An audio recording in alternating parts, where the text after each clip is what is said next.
So, Kyle, at the end of your video, you mentioned the significance of the fact that we evolved to perceive this place called Middle World, which, because we've evolved to live here, we don't necessarily have the equipment necessary to understand the very large, the very fast, or the very small. Um, and this is true. Uh, you could almost say, in a sense, that we didn't evolve to be philosophers and to be scientists. We evolved to survive. Um, but on the other hand, there is something significant about Middle World in that only a emergent property like us, a particular arrangement of molecules and cells um, like us, was capable of gathering or discovering all of the knowledge required to know about at least kind of what's going on in the very large, in the cosmic picture, and what's kind of going on in the quantum picture. Um, in order to reach that level of complexity of understanding, the universe had to evolve into the human being at this particular scale.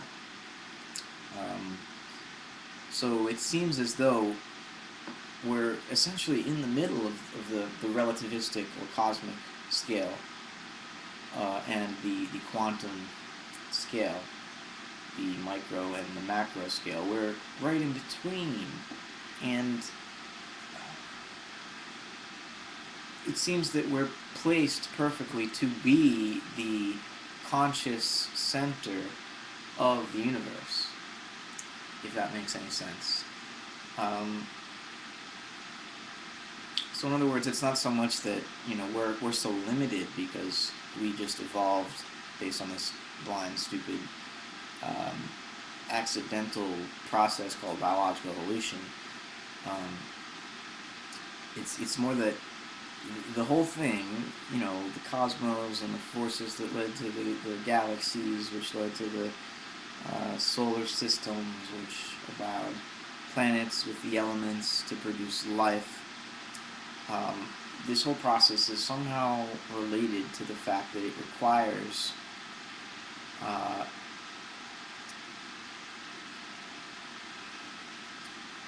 it requires to be known an organism or a system or an emergent phenomena to develop at this particular level. So I guess what I'm trying to say is it's not just an accident that we're right here. I mean, the physicists and the cosmologists, they talk about the anthropic principle, that, in other words, we have to take into consideration our place as observers when it comes to understanding the rest of the universe, and that somehow the facts or the laws of nature that produce the universe that we live in are restricted to the extent that they must lead to us.